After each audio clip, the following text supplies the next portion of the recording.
Who's ready for a fast Libra presentation? All right, good. Let's go. Enough presentation of the presentation. Blah, blah, blah. Okay, so as most people know, Libra is a pending, we think, blockchain-based global cryptocurrency that was announced by Facebook and is intended to be put forth by its fully owned, we believe, subsidiary, Calibra. Calibra, so we got Facebook, it has a subsidiary, and Facebook and Calibra are part of what's known as the Libra Association. This is a consortium or cartel, if you like, that's putting forth the Libra cryptocurrency, assuming that ever actually happens. Calibra has come up with some core reference code and a bunch of software, and they're working on the wallet for Libra, and another company just came out with another wallet, so it's not exclusive to that one company. And the basic idea, the fundamental idea of Libra is, and we'll get into this, it should be as easy to send money as it is to send a text message. Sounds almost like decentralized finance or internet of money. They're planning on adding on additional services, but the basic idea is sending money from here to there without necessarily involving money transmitter laws, and we'll get into that. Now, again, I'm going fast, and we're just going to kind of surface over this. Look at the Libra Association and all those companies. I think I have a bigger version on another slide. Let me just, oh, yeah, I do. Okay, we'll get to it. It's an interesting group of companies. Now, if you want to understand Libra, it's good to be aware that there's two associated white papers. There's not the usual one. There's what I would call the public relations document, which is available on the Libra.org website. Oh, by the way, does anyone know why they called it Libra? Does anyone have a guess? Yeah, they're trying to piss off the Winklevoss twins again. Because, you know, Winklevoss twins got Gemini, so now they're Libra. So I guess it's two competing water signs or something. Okay. So they're raining on the Winklevoss twins' dreams and ambitions. So there's sort of the PR document white paper, which is available on the Libra Association website. And if you want to get into the nitty-gritty of the technical, there's a separate Libra blockchain white paper, which is interesting because all these authors, you see that asterisk? What that asterisk says at the bottom of the white paper is they all work for Calibra. All of them. In other words, they all work for Facebook, which when you think about it means they all really work for Microsoft. And they, quote unquote, contributed the work product to the Libra Association. What's interesting over here with this white paper is there's no named author. So who really knows who wrote this thing or what happened? Okay, here's Libra's ambitious mission. Sounds awfully like everything else we're trying to accomplish. Libra's mission is to enable a simple global currency and financial infrastructure that empowers billions of people, at least that don't aim low. There's a couple key words in here. This document outlines our plans for a new decentralized blockchain. We're going to see whether or not it's actually decentralized and actually a blockchain. A low volatility, not a no volatility, cryptocurrency, and smart contract platform that together aims to create a new opportunity for responsible financial services innovation. I guess they're implying that everything so far has been irresponsible. Now, if you read through all the Libra website and materials and everything else, they're all like, we're not here to make money. We're here just to bring banking services to Hartish's relatives in the Punjab. We're not actually here to make a buck. Don't believe it. And a key takeaway is that the Libra blockchain is permissioned. It is not Bitcoin. And we'll get into the details here. Okay, here's the elements of the Libra blockchain, or the whole setup. There's the actual blockchain itself, which will be the database, obviously. There's the protocol, which is the ideas upon which it's based. There's Libra Core, which is a reference implementation of the protocol that's being published by Calibra. The currency, of course, will be called Libra. Here's a little tidbit. There's something called the Libra investment token. Okay, I'll explain how those early investors in that consortium plan to make money. And they're making it off the people who buy the Libra tokens. There's the validators, who of course maintain the database and process the transactions. The name of the programming language for the smart contracts on Libra is Move. Right? As in we're moving assets from here to there, but we're not making copies.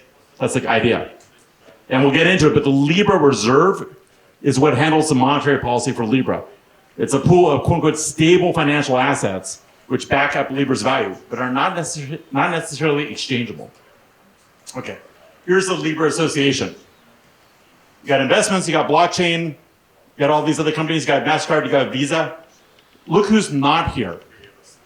There's no Apple, there's no Google, there's no IBM, there's no American Express, there's no Western Union. Microsoft is not named, even though they own a big chunk of Facebook, and therefore by extension, Calibra. Does anyone see any banks? So guess who this is out to get? Does anyone see Asia? So supposedly we're gonna have a global cryptocurrency that's gonna help all the unbanked all over the world, but there's no WeChat, there's no Alibaba, there's no India, and there's no China. I think this is gonna run into some issues. So again, I'm moving fast just so we can get to the discussion part. There's been a lot of technical feedback on Libra. Here's one of them. I like this one a lot. It sounds well designed, and oh, by the way, it's not a blockchain.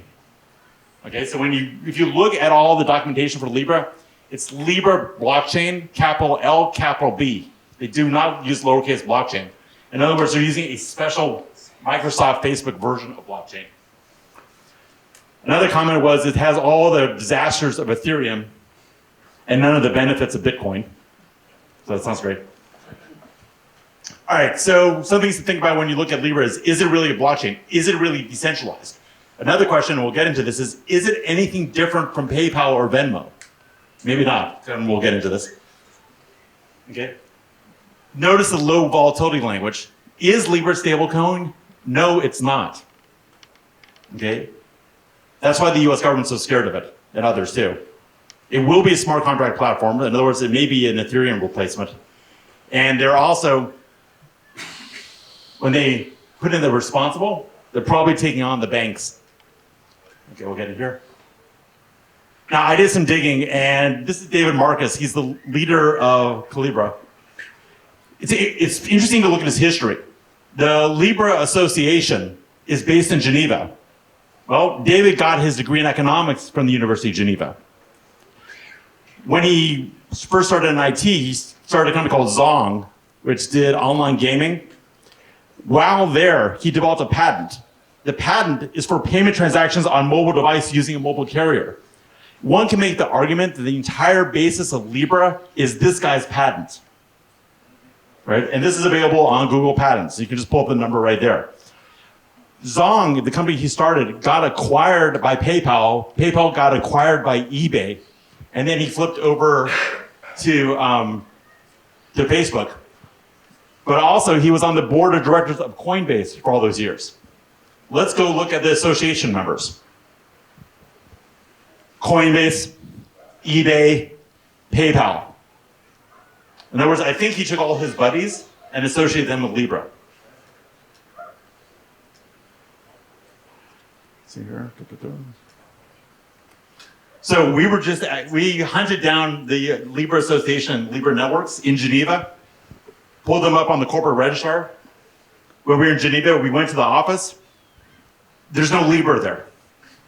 Okay? All there is on the third floor, there's PayPal.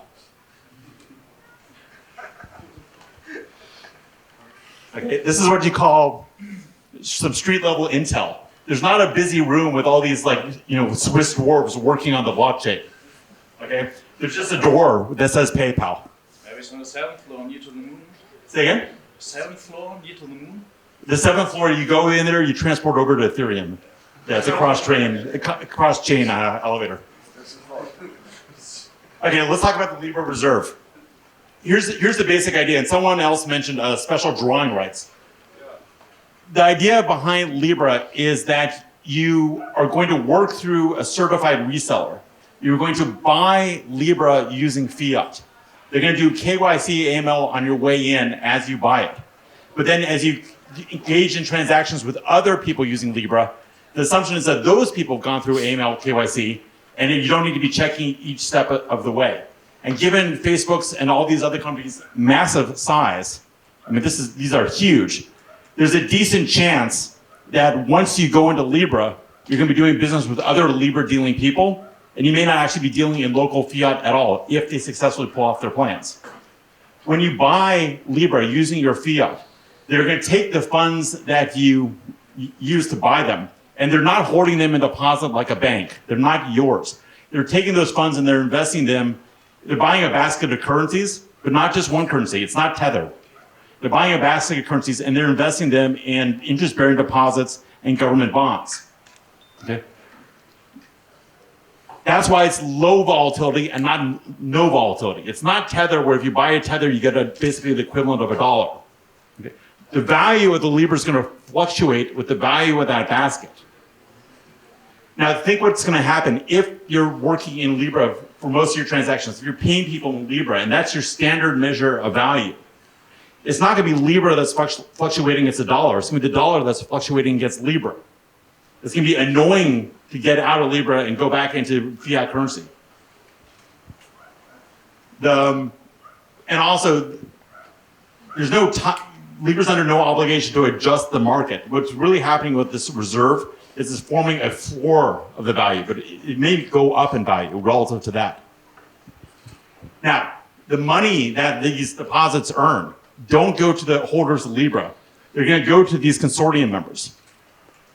These people. All the interest that's earned as a result, once expenses are paid and once Libra's development is paid, is going to be paid out as dividends to these folks using the Libra investment token. That's what's going on behind the scenes, and that was a private placement. Here's a little wrinkle. If I own a token that's backed up by a basket of currencies, and I am selling and buying in that token, and those currencies went up in value between the time I bought Libra and the time I sold it, do I owe tax? Anyone have an opinion? Yes. Yes. You might. Oops. Okay. Again, I'm doing this kind of quickly. Here's what I think is really going on with Libra. I don't think they're trying to replace Bitcoin. I don't think they're trying to replace Tether. I think they're trying to replace money transmitters. Right? Especially in the United States. So if you look at the history of Facebook, Facebook got a European money transmitter license, I think in 2013, 2014, and they surrendered it in 2016. They gave it up. Okay? In the United States, money transmission law is a mess. Every single state except for Montana has its own separate money transmitter law, and Coinbase, for example, had to register and qualify in each one of them, as did PayPal. So this guy, David Marcus, had to deal with that. What they're trying to do, I believe, is quite intentionally not make a true cryptocurrency and not make a true dollar equivalent. What they're trying to do is create something that's digital money but not currency, that does not fall within the normal money transmitter rules, and therefore escape the jurisdiction of those 50 states and most European governments. The scale that they're starting with means that they actually have a real chance of doing that and can affect and lobby and create legislation. Also, because this is Facebook, Facebook has a massive opportunity here to gather data from all the users. Now, if you think about it, transmitting funds around the world, especially once you're outside the United States, but even then, is extremely expensive and very complicated. So maybe, even though we like to talk smack about Facebook, maybe something like this should happen. But of course, the US government and other countries have started to step in and they disagree. So here's a less than flattering picture of Maxine Waters and her co-chairperson. Here's a letter they just sent to Calibra basically saying stop. And it's fantastically interesting, but they also admitted something I never thought I would see the US government admit. And it's worth reading. It appears that these products may lend themselves to an entirely new global financial system that's based out of Switzerland. How dare you, Switzerland? Oh, okay. I mean, Sweden at least. Okay. And intended to rival US monetary policy and the dollar. Okay, now, let's get this straight. Representatives of the US government sent a letter to Facebook saying that there's a chance that this cryptocurrency may rival the US monetary system and the dollar. In other words, they're admitting implicitly that the dollar is under threat. Okay, because if the dollar was almighty, if the only concerns were terrorist financing or money laundering, they wouldn't have said that. Okay, what they're acknowledging is that Libra actually has an opportunity of replacing the dollar. Also, as part of this letter, they said basically, Facebook, this may be a good idea, but we just don't trust you. They have good reasons for not trusting. This is Mark Zuckerberg in college. He got 4,000 people submitting their emails and personal information and SMS information for one of his early apps. Someone asked him, how do you do that? He said, people just submitted it. I don't know why. They trust me. Dumb fucks. Okay? That's why you gotta be really careful about what you write down to social media. All right? And then, of course, we all know about Cambridge Analytica, which is basically what helped Trump win the 2016 election. Now, what's interesting, I know everyone's a fan of Putin here. What's interesting is the US government has come down hard on Libra. European regulators have come down hard on Libra. Who hasn't come down hard on Libra? Russia and China. Okay, why? The answer, I believe, is that Libra really does threaten the US dollar. Okay, and the enemy of my enemy is my friend. If Libra becomes a global currency and it's backed by a basket of currencies that no one currency takes primary position, and those currencies somehow become irrelevant because everyone's really working in Libra, then all these national economies all these national currencies stop being so relevant. And then the US's relative power drops, which is sort of a Russian agenda there. So it's kind of interesting seeing their point of view. Here's something we talked about this morning. It's interesting to see the regulatory pushback that's happened with Libra. Between that letter from the US Congress, between the European regulators, all that other stuff, they have maybe slowed down Libra and possibly even stopped it. Maybe not stopped it, but there definitely is an issue. That never could happen with Bitcoin. Okay, there's no, if you want to stop Bitcoin, who do you send a letter to? You send it to Tone? Yeah, do you send it to Giacomo? I mean, who do you address it to? Dear, what is Satoshi Nakamoto's mailing address? Anyone know? Okay, I don't know. I wish I knew. I'd go there with a baseball bat and get his keys. But, sorry, I mean hypothetically. I shouldn't say that as a lawyer. I'm not Craig Wright. I dress better. So it's kind of interesting because, I think that what's going on with Libra and the regulatory pushback is actually validating Bitcoin. It's validating that decentralized model. It's showing that we really can't trust the regulators to be receptive to this model, and we want something that can't be slowed down. It's also kind of interesting that Libra does have the ability to become a global currency, and it does have the ability to do it fast. Therefore, it's attracting regulator attention. Bitcoin, for all our hopes and dreams, I mean, who's a Bitcoin maximalist? Yeah, me too. Okay, I put my money where my mouth is also. We may be a maximalist, but it has not developed to the point where we want it to develop to. It's definitely not a medium of exchange for anything like day to day. It may be a store of value, but it's super volatile. But the weird thing is the fact that it has not yet become successful, that is maybe Bitcoin's a little bit crippled, has spared it from the kind of regulatory attack that Libra's getting. So maybe it's good that Bitcoin hasn't fully developed. Maybe it's good that it's just sort of a store of value that's slowly going up over time. It's kind of become replacement gold. The Financial Times actually acknowledged this 3 days ago, and they said that Bitcoin has become a new safe haven asset, which is shocking given its volatility. But compared to everything else, it's beginning to look good. Okay, fast and dirty, end of day, ask me questions, talk about Libra. Tone, I know you got stuff to say. Very good. Yeah, I know that. Now, you just asked in the beginning what separates it from like PayPal and Venmo, or the fact that they want to have their own currency. That's basically it. The other ones just move the dollar around, but it's not really their own currency. It's based on a basket of currencies. We don't know what fits in the basket. But I just want to point out that look at the effort that Facebook is putting in. Look how much money they're putting in. Look how much money they're asking from investors, and they have to make investors whole. And this is why it's impossible to compete with Bitcoin. I don't think they need to put investors whole, make them whole. So the Libra Association is a $10 million buy-in, which is, for these guys, chump change. It's nothing, right? If you want to go in after that, it's another 10 million. That sounds like a lot, but it's not really not, especially if you're doing, a fundraise to get it. I think that if it's anything like Tether, if it's anything like that scale, the interest and return they earn, even on those low-risk investments, is going to be significant. Plus, who knows what other services are going to add on. With all that user data, with all that smart contract processing, who knows? Now, I think there's an argument. I don't know how I feel about this. I was very ambivalent as I was researching this. I think there's an argument that I think Tim was getting to, that maybe there's different protocols or different coins for different functions. Maybe there's one for buying things, the peer-to-peer cash. Maybe there's another one that's digital gold to keep your assets secure. I would like, and I think you would too, I think I'd like for Bitcoin to fulfill all those functions, but even if you and I both think it does, there's a lot of people that disagree. Okay, we'll get there. Okay, now I think what's going on is David Marcus said, I want to do PayPal, but I want to do it on a global scale with all the resources I now have at my command. So I'm going to take this patent that I had, that is the reason that PayPal bought me in the first place, and do it writ large. So.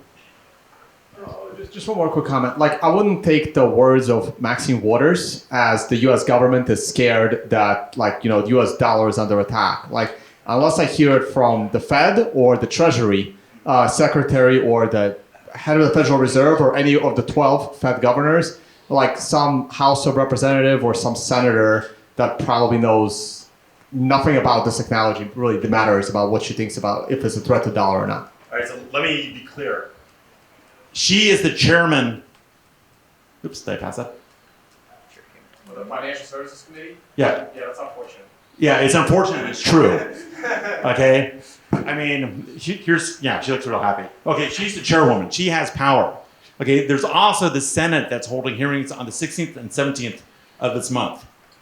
All right, so it's not done yet.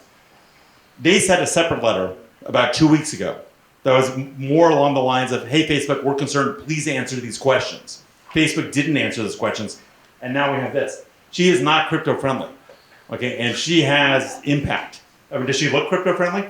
Okay, he's a little bit more crypto-friendly. All right, I am shocked that they flat out admitted that the dollar's under threat. I would never have said that if I were in their shoes. I'd be like focusing on the money laundering, or, you know, Zuckerberg is thinking everyone's a stupid idiot for trusting him. For them to actually concede the idea that there's a better design out there, potentially, that can displace the US dollar, not through nefarious means, but just by having a good product, basically, is a huge admission. Okay, I think she's kind of dopey. We can go back and forth on this, but the fact that, remember, they only announced this on June 18th. I'm sure Powell is not very happy about that statement. Well, no, I don't think so either. But look, the government's aware. You have the House, you have the Senate, and, you know, there's a good argument that Cambridge Analytica got Trump in office, and whether you think that's a good thing or a bad thing, you know, the Democrats are on the march. House or Senate? She's House of Representatives. The Senate is holding hearings in 2 weeks. All right, sir. Alex? Right one. I was just curious, reading your advice in your presentation, like don't break the law, be a good guy, don't commit crime. What would be your advice to Facebook after reviewing that letter? Yeah, this is the part I always skip over, which is don't break the law, don't commit crime. Well, it's interesting. If you look at the Libra Association white paper, they say words to the effect that they're going to work with national regulators to craft regulation that can make use of and allow the new way of doing business. In other words, they're not acting like a passive consumer of the law that's being handed down. They clearly have a lobbying strategy. They clearly are going to hit on straight, and they have the money to do it. Now, there's no way in hell that when they were sitting in their little Facebook, you know, zone of, you know, super death fort, and they were figuring out what they were doing, that they didn't think, maybe the US government's gonna have a problem with this. They obviously knew what was gonna happen, right? Maybe they were surprised by how fast the US government reacted, and everyone's reacting fast, but it must have crossed their mind that there would be a reaction. So I think that we're in what you can call the Facebook long game, because the stakes are huge. You know, if they actually do, I mean, think about it. I mean, this is what we've all been hoping for. You know, right or wrong, if they do create a globally accepted, not cryptocurrency, because you can talk about that, but digital currency that everyone uses, where you don't only go to fiat to deal with those old-fashioned tax collectors. I mean, that's kind of like that's a human dream, and that's powerful, and you can make a ton of money doing that. And the amount of data you can collect is going to be almost at Chinese levels. I mean, it's going to be like the WeChat for the rest of the world. So they're playing a big game, right? And as they bring in more consortium members, you know, suppose they do bring in banks, suppose they do bring in American Express, suppose they bring in, you know, WeChat and Alibaba. That's going to be a huge amount of energy and power, you know, behind them that can buy legislatures and all that other stuff. So I don't know. I don't think they are looking to break the law, but I think they're looking to make the law, and they're not doing it weakly. They're going in strong. So you mentioned Cambridge Analytica, just so everybody knows, the biggest Netflix documentary that's coming out this summer, according to New York Times, is The Great Hack. It is about Cambridge Analytica. It centers around Brittany Kaiser and the story of what's going on. That's going to shine. She's very interesting. Yeah, it's going to shine a lot of light onto the situation, and it's going to do it in a very public way. So you're going to have probably a big public outcry against that sometime. I think the end of July it comes out. Well, maybe, it's always possible they rush this out because of that. Sometimes movies have effects. There's a book, by Upton Sinclair called The Concrete Jungle that came out in the 20s and completely changed the meatpacking industry in the U.S. One little book. And so, it can happen. Maybe, who knows? But no one trusts Facebook. And I think they know that no one trusts them. And that was part of their point in creating a subsidiary with a clean, nice looking logo, septic blue, and hiding it in this big association where they say, look, we're not the head of anyone else. We're just one member of this association with, Visa and MasterCard. Of course you trust, right? You trust Visa and MasterCard? No, okay, well, you trust them more than Facebook? Of course you do. Okay. So they're not even first, their legal position is not even head of the association. They're just simply a member. But give me a break. I mean, this guy, and he's very, nothing. I have zero indication he's a bad guy or anything's wrong or anything like that. He seems extremely intelligent. But this is like a perfect trail to accomplishing this goal, and he's obviously the brains behind it. And some of the background is that apparently it came to him when he was at the Dominican Republic with his family because he was having trouble changing money. He called up Zuckerberg. Zuckerberg had the same idea. I'm sure they had another conversation with Bill Gates, and they decided to get it going in some private campus in Facebook where you needed a card key and an eye scan to get in. Right? And they're smart for keeping it on the down low because the reaction is as predicted. I mean, it really does. When you think about it, if they're taking in a flat amount of currency and they're issuing 1 Libra in response, and that is the basis of the financial system, that's moving away from fractional reserve banking. That's going to full reserve banking. Because that fundamentally challenges the whole idea behind the modern central bank. Right? And I think that's getting through people's heads right now. And maybe that change is a good one. I personally think it is. But that's going to be a change that we really, really, really need to think through and probably should be instituted by government and not by Facebook. I don't want Facebook moving the US off fractional reserve banking, even if that's what should happen. I think there's a clear distinction between a full reserve and a central bank style management of stability, because any national level central bank only has a very small fraction as actually backing assets like the amount of gold and the amount of foreign currency. And I think this is the first instance of a central bank-like currency, but actually operated by a commercial entity. Right now, I guess let me be clear, and I recognize we've got people in the room who read this stuff like crazy. From my point of view, the fractional reserve function is more of the Federal Reserve telling banks that you may loan and reloan and reloan and reloan this money so long as you keep a certain percentage of it in reserve. Not so much that we have so much gold, in Fort Knox that at this point doesn't even cover 1% of our outstanding currency. Yeah. Right now, if you're, if you look at it, U.S. Reserve, if you look at a dollar bill, it's U.S. Reserve note. I mean, that's a debt on the balance sheet of the Federal Reserve. It is from accounting and legal purpose like that. If it really has any effect, I doubt it, because what can you really turn it in for except for more dollars? I want to exchange my dollar for a dollar. Okay, that really got me somewhere. So I think is what they will do. They will strategically use this basket to stabilize the currency, but that doesn't mean that there is a legal right to redeem the basket. No, there is. At least not for me. No, if you're okay, part of what they're putting out there is that, and actually they're smart to do this, is you buy Libra with your local fiat, whatever. Okay, then they turn around and they buy the various currencies and invest them. Okay, and they maintain that as a reserve, and it's to be with all these proper custodianship entities and blah, blah, blah, blah, blah. You then have the right to cash out in a Tether-esque manner. You do have a right to reverse out. Okay? But unlike Tether, one of the key ideas here is it is not a dollar equivalent. Okay? it's not a security either because none of the dividends are being paid to the Libra holder. They're being paid to the initial investors. It is not a no volatility asset. It is a low volatility asset. It's a completely different thing. It's not a stable coin. So, and you can be sure that about 400 lawyers who are almost expensive as me try to figure out exactly what the heck this thing is. I think they defined it just on the edge of money, but not quite in money. So it can be money-like and get around all those money transmitter laws. It's interesting. If you look at am I going the right way?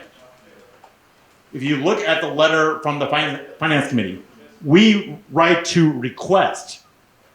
Okay, does she look like she's requesting anything?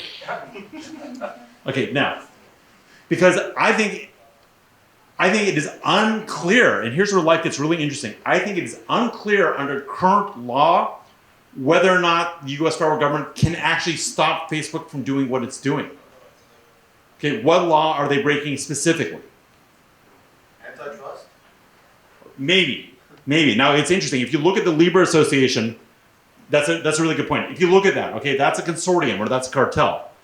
But it is a membership nonprofit organization in theory that has objective criteria for people buying in and getting out. Okay, is that really a cartel? It's not entirely clear, right? And then they're in Switzerland, and who knows? Because this Switzerland association has gone and caused us problems. Aren't Swiss? Yeah. Yeah, but also you see, once they have access to all the transactions, so it means the same. US has access to all the dollar transactions because all the service is physically in US. Not necessarily. No, I mean like the US, you see, for the bank, all the correspondent accounts. Well, you're going to have a fully. What's happening in China? At the beginning, Alipay and WeChat Pay, they hold a lot of money, but at some point of time, Chinese government came and said, and now you need to put all the backend layer transactions to the Union Bank so that we have access to that money. Because it became kind of. Well, that's probably why WeChat and Alibaba aren't on there. But because like at some point of time, all the transactions were direct. But now, like on the WeChat Pay or Alipay, you go through Union Pay. well, look, the government. I'm not saying law can't change, but law would have to change. There's no law in the U.S. that says when you pay from this person to this person, you have to go through this channel. It's just that if you happen to be providing that channel, you often have to qualify as a money transmitter. Okay, but that's not saying you have to use a money transmitter. Okay, there's no rule that says I can't come up to you and give you $5. Here, happy birthday. All right, so Pablo, I'm gonna do. Should I stop or not? No. Okay, one more. Sorry, I got it. So Sorry, buddy. if someone commits some crime, extortion or whatever, gets a bunch of Libra, and then pulls it out through the Libra, cash out system, is Facebook and its employees immune from civil and criminal liability? Immune is a strong word because that means that government granted immunity. No, of course not. But it doesn't seem like they would have any liability so long as they didn't have any knowledge about the crime. What do you mean by pull it out? So Like, the resellers, there's basically you have to be a Libra approved reseller. That's in essence like a gateway or an exchange. Okay, Libra itself doesn't sell Libra. Okay, it franchises, if you like, resellers who will accept fiat, issue Libra, and do the reverse. Okay. Now, unless just like cash, unless you have or have a reasonable basis for believing that's involved in a crime, if someone pays you cash like I stolen from a bank for your bicycle, you're not guilty. Okay. Now, you can make some argument. You can go to court. Immunity is a tricky word. Sure, but suppose it was a large amount of money, the sort of thing you'd normally file with SAR. Do you think that is there, someone? Well, okay. Here's where it's super interesting. When you pull out $10,000, that may be SAR worthy. Right. Okay. When you do a person-to-person transfer of 100,000 of something that's not U.S. dollars within the Libra ecosystem, it is to me not clear because that's not a banking transaction. It's not. It's not even necessarily a money transmittal. Okay. That may be separate. There may be no requirement to file those things. Now, this is on their not blockchain version of a blockchain. It's not actually a blockchain. If you look at it, there's no blocks in their blockchain. It's actually a shared distributed database that if you go to it, you have the instant state of everything without having to go back. and it's permissioned and it's trusted. Okay, you can even argue it's not a cryptocurrency. I mean, you have a cryptographically insured wallet and transactions, but the security of the system itself is not based on proof of work. Okay, it's just based on we trust these guys and they paid us money and they're complying with these signed agreements. So wait, does that mean that like they can change the database? There's no like transactions. You can't. Well, theoretically, with the rest of they have consensus by consortium. Okay. So in a way, it's like EOS. Sure. Okay. Or Cosmos. Yeah. But wouldn't all these concerns also apply to the special drawing rights if that ever made it to the mass public? I personally, I've looked at that whether they should. I think it's a great idea to bring SDRs to the mass public. SDRs though are used. Okay, so SDRs are a banking mechanism that was established by the Bretton Woods Agreement right after World War II, and it's a way of allowing certain banks to arbitrage and mitigate their risk by spreading their investments over a predetermined basket of currencies. It's like a synthetic currency based on certain proportions of underlying currencies. That's not publicly available. So given the nature of the customers of SDRs, it's not an issue. If you made SDRs publicly available, it might be an issue, but I actually think that's a very hard argument to make because if it's legal for them, why is it illegal for these people? I think I need to stop. Happy to continue this upstairs. Just thank you so much, and I'll catch you right after. Thank you.